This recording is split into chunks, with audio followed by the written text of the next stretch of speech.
What's up guys, Bryce here, and we are back at it again for another video. This is round 7 of 7 of the season 12 of the PCA Pro Championship. And yeah, this has been a wonderful season. It's been a great season. A big shout out to everyone working at PCA to make this season possible. RaceBot TV and of course Hyperion Racing, the racing team that I'm currently supporting and racing with for this season. So we are in qualifying, and this video is going to be mainly, a lot of it is going to be kind of qualifying. I'm going to run through the 3 laps that I did, and this is the first race on iRacing that I've done with the new gravel update, the dynamic gravel I believe it's called, where essentially you have gravel being spit onto the track after you go into the gravel. So it was fun kind of practicing with it and also racing with it as well. You can definitely tell the difference for when you go in the gravel. But a little bit of a spoiler, we did qualify on pole for this race. Probably one of the best races I've had, maybe in iRacing as a whole. But after coming in P5 at Willow Springs, I was really determined to just really give it everything I had for this last race and come back stronger and kind of end the season on a high note. So Monza's been a pretty strong track for me because I've been driving it since like the F1 days, and it's just, I just love the track so much. It's fast, it's flowy, you really need to nail everything to get it right. So let's walk you through the first lap, which is kind of a benchmark lap to then set the fast lap afterwards. So braking down into turn 1 at the 150, right just after the 150 is where you want to be braking, using all this curb on the inside and for the exit curb of the chicane. And you can see we're just using all the track basically everywhere. The key to being fast here is to use all the track, keep up the minimum speed, and yeah, just maximize the exits. It's all about exit here because there's so many different straights. Breaking down to this next corner, you can see how much of this curb we use on the left, and we monster the right curb, and you kind of know you've gotten it right when the car is just bouncing all over the place. You can see some of that gravel there, and Lesmo 1, Lesmo 2 is such a fun set of corners when you get them right. You're just trying to get on the power like as soon as possible using all the exit curb. You can see the gravel being spit up there. You have a bit of time to now breathe as we head down the back straight. And here we go for the left-hander, braking right underneath the bridge. You can be a little sneaky and use the curb on the right to open up the left, swing it back to the right, and you can see all this curb we're going to be using on the left as well. And we head down another pretty long straight before the parabolica.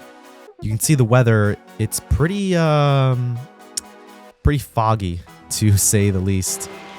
Braking after the white line, swinging it into the parabolica. We have the telemetry here just so you can see what I'm doing with the inputs. Car got a little bit slidey here on the exit, first lap here, and we come across the line and we're gonna set our second lap. We have 3 laps. Unfortunately, the 3rd lap did not come to fruition because we went off track. But second lap here, we're pushing even harder, braking just after the 150 now, a little bit deeper and later into the corner. We're being a bit more aggressive, and you can see turn 1 was a bit smoother and just a bit quicker overall. I kind of wish that we had a delta, because you can kind of see a live delta in the replay system, so you can kind of see what I'm doing. But this lap here, I believe, was a 49.0. Same thing with these chicanes here, but it's just a bit smoother and just a bit quicker through here now that the tires are kind of up into their working window. We're being a bit more aggressive through here, just trying to just carry a lot more speed. You can see the car's just being thrown to the exit a bit more aggressively. Same thing here, just getting on power just ever so sooner. And this is allowing us to just carry a bit more speed. And if you listen very carefully, it might be hard. You can hear some of that gravel when we went over it, which is something that we didn't get previously in iRacing. So it's a really nice addition and kind of a realism thing that I think has massively improved the game, or the simulator, if you want to call it. Going through the left and the right, again, just same thing, just being more aggressive, just trying to carry more speed. And yeah, I'm not even too sure how we got this quick of a lap time, but it was good enough for pole by 6/10 maybe. So yeah, just wasn't really expecting that. I was just doing what I knew how to do, and just drive as fast as we can. But unfortunately, our session ended early. I was looking to improve on that lap. Believe this here was the 49.0 as we come across the line. And then now this is the lap where I was looking to improve on that. Hopefully get into the 48s. You can see we're doing the same thing before. Again, it's weird. It's like when you start to push more, you realize that when you consciously push more, you actually go slower. So it's when you actually just chill out and kind of just focus more on the exits instead of trying to brake later that you actually get the quicker lap time. You can see we're pushing a little more, but the back end is just getting a little bit squirrely, and it's just not really what you want. I'm trying to see, I don't remember this too well on this last lap where the off track was, but there was an off track on this lap. It wasn't there. That was pretty clean. Going into Lesmo 2, curb on the inside. Oh, there it was right there. This is all it takes to get an off track at Monza. So just getting on the power a little bit too soon there, and you can see we're going to dip those back tires into the gravel. Yep, that's going to be your off track right there. So here we go for the race. We have Arthur Chan to the left of us, and we have Logan Grado behind us and a few more drivers. I've done a lot of races here, and I kind of know what people like to do, and I've gotten some pretty bad luck here in league races, official races, either due to me being dumb, to someone else doing something that fortunately puts me out the race. But here we go at the start. Again, I'm just trying to get the best start possible, but the strategy here is I was more focused on reacting to everyone else, and interesting enough, you can't really see the flagman on this track. It's a lot better to react off of the flag than the actual lights that come on the screen, because there's a bit of a delay. But going down in turn 1, we got not the best start. We defend the inside. I take it quite cautious actually into turn 1, and I think I lost 2 spots here. So P1, nope, we keep P2. So we lost the lead in turn 1, but I'm not too worried about that at all. Monza is one of those tracks where there's so much strategy, and usually people don't make any moves until the very end of the race, because especially with Porsche Cup, the draft is very strong. So if you just stay behind the car that's in front, you can basically just have a huge train all the way until the end, fuel save, and then make a move at the very end. So I was kind of seeing what everyone else would do and just react based off of that. So if I got passed in turn 1, I was just going to hang on behind, maybe bump draft, and try to pull a gap to the rest of the cars. So just be me and P1 basically out alone, so then I can pass him without anyone else doing anything. But we ended up getting a run here, as you can see, and I just went for the move. Kind of got to know when to go for the moves and when not to. And you can see we end up going side by side. A little bit of contact there. But we get the move done, and now we're back in P1. So yeah, there's kind of a lot of thinking and strategy that goes on here. So yeah, as I was saying, like, you can build that gap with the P1 and P2 or P3 to the rest of the field. So then you can make those moves, because once you start battling, you're going to start losing a bunch of time to the pack. Or you can try to get out in front and try to pull a gap, which is what I tried to do here.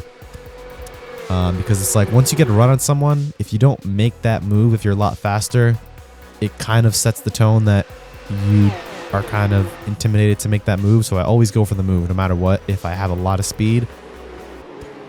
So that's what we did, and now we're just trying to build a gap. But you can see it's hard at Monza because there's so much of a slipstream that by the time you get down to the braking zone, the cars behind just catch up, and then they get back in the slipstream, as you can see here. So it's really hard to build a gap around Monza unless you have quite a lot of pace. And you can see he's going to go to the inside, and again, this is tricky because you can see how much time now P3 and P4 gains on us. He gets the move done, and we're just going to sit behind him. We were going to make the move into Lesmo 1, but decided not to. We're going to sit behind. We're going to see kind of what happens and let the race play out. So a lot of like background work in your head that has to be going on to figure out what's the best thing to do, because I could have went for that move in the Lesmo one, but wouldn't have been good. So here we have a bit of pace, but I decided to not go for the move, and I decided to literally just sit behind him and kind of just wait for the front straight.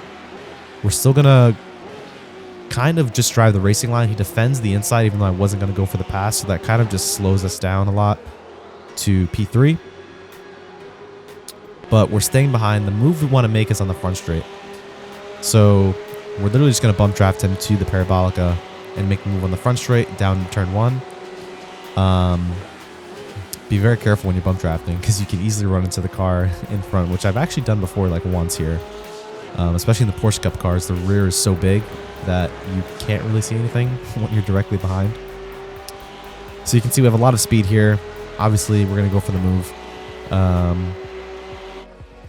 We leave just about like half a car's width down into turn 1.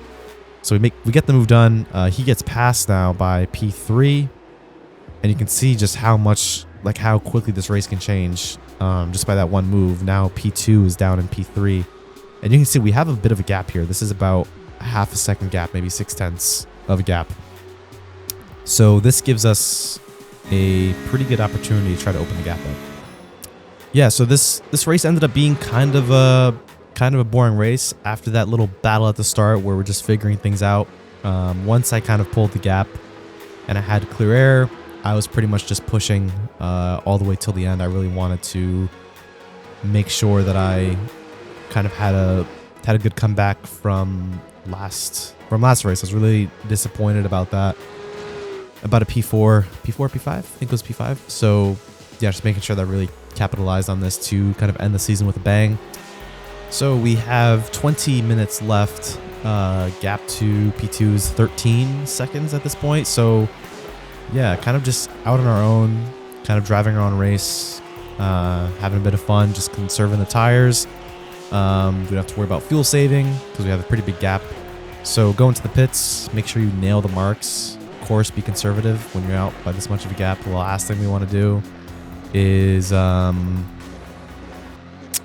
get that messed up, because that is a 15-second stop and go, which is something you do not want at all. That would have been awful. Actually overfueled just a little bit, just to make sure that we didn't run out of fuel. Last thing you want to do is run out of fuel, so I think I overfueled by like maybe a liter, just have that extra liter in the car. And this kind of caught me off guard. I was kind of in the zone, just chilling, and then look at this pit exit. We basically have to go left around the wall through the safety car. If that safety car was an actual like object and you couldn't go through it, we would be screwed there. So kind of a weird thing for like having the last pit stall, but come out the pits, still come out in P1, which is good. So we'll skip to a minute 40 left. This was the fastest lap of the race. It was a 49.2, so just 0.2 off qualifying. Kind of what 0.2 is those tires, those worn tires. But yeah, we definitely had a lot of pace towards the end of the race, and somewhat decent pace through the middle of the race as well. But yeah, honestly, I don't know what it was. I was just pushing like crazy towards the end, towards the middle of the race. Just trying to just go faster every single lap. Yeah, just go quicker and quicker and quicker every lap, and that's what we tried to do. I wanted to kind of match my qualifying time, but the tires just weren't there at all to be able to do that. But a bit similar to qualifying, we have a back marker up ahead. You can see a bit of gravel has been thrown up onto the track as well. So definitely the gravel update is cool.